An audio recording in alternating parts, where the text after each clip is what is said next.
디모데전서 3장은 바울의 리더십을 잘 나타내는 본문이라 할 수 있습니다. 바울은 자신의 리더십이 사랑하는 믿음의 아들 디모데에게 잘 전수되기를 바라고, 그것이 또한 에베소 교회 성도들에게 잘 전해지기를 바라고 있습니다.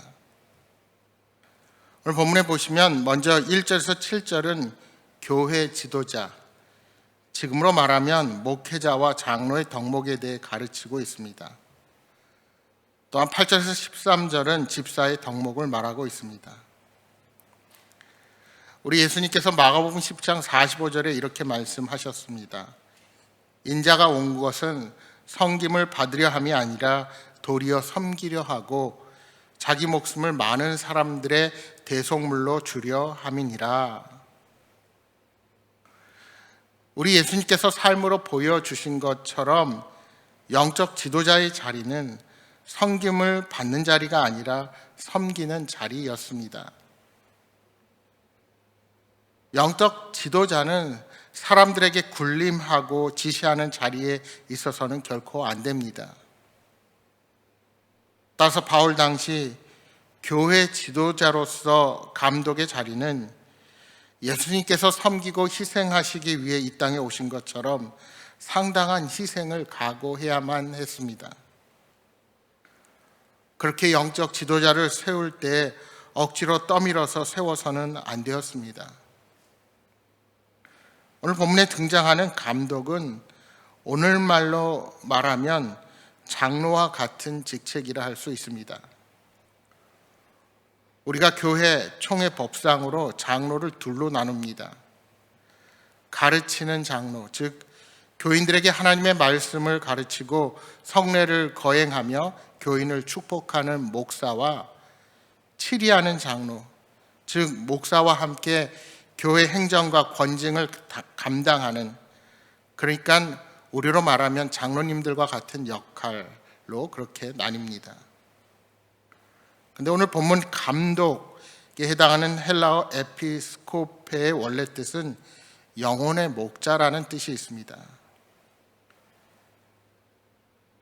따라서 엄밀하게 말하면 감독은 오늘날의 목회자로 볼 수 있는 직분에 더 가까웠다 볼 수 있습니다.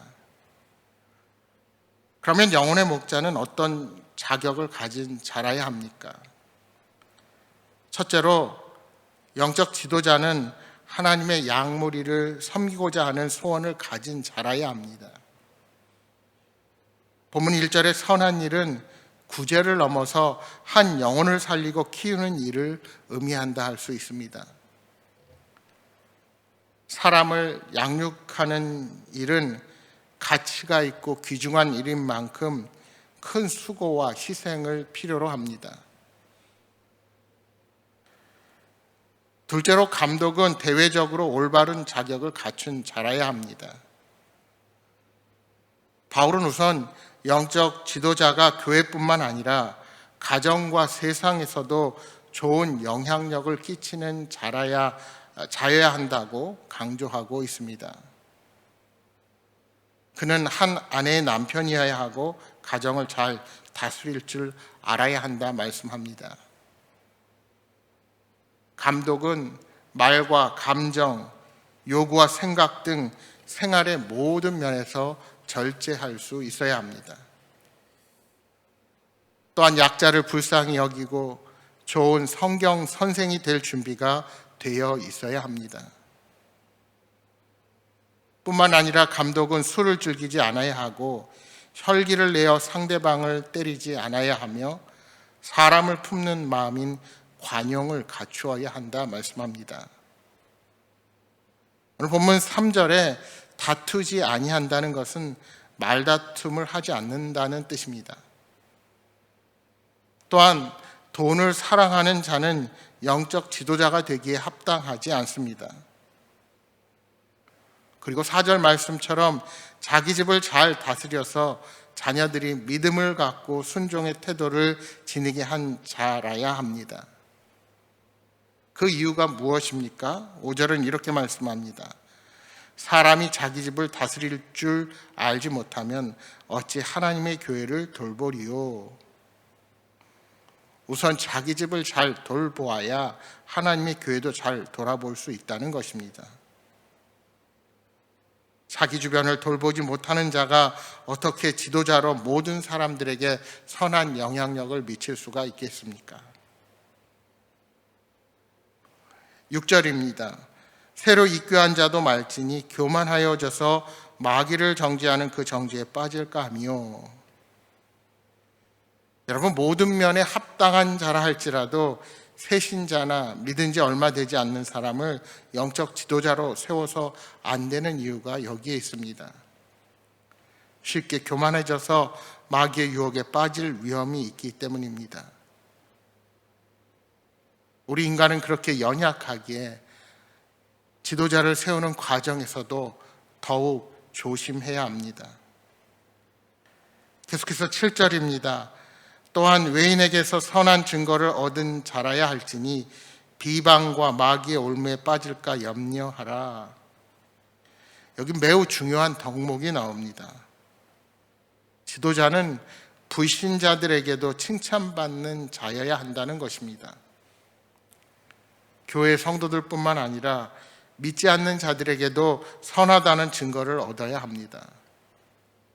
그렇지 않으면 비방을 받을 것이고 마귀가 만들어 놓은 여러 가지 올무와 덫에 걸릴 수가 있는 것입니다.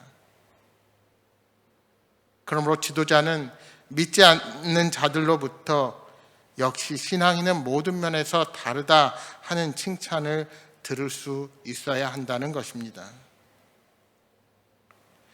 여러분, 오늘 우리 그리스도인들의 일터가 중요한 이유가 여기에 있습니다. 또한 이웃과의 관계가 중요한 것도 바로 이러한 이유에 있습니다.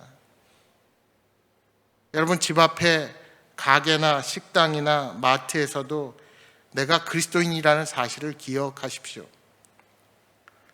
아파트 경비원과 청소하시는 분들을 대할 때도 내 자신이 신앙의 사람이라는 사실을 결코 잊어서는 안 됩니다. 엘리베이터에서 만나는 이웃 앞에서도 절대로 상냥함을 우리는 잊어서 안 됩니다. 우리가 만나는 모든 주변 사람들을 대할 때 죽게 하듯 대하도록 우리는 최선의 노력을 기울여야 합니다. 오늘 내가 서는 그 자리에서 선한 증거가 나타나도록 힘쓰시는 저와 여러분이 되기를 바랍니다.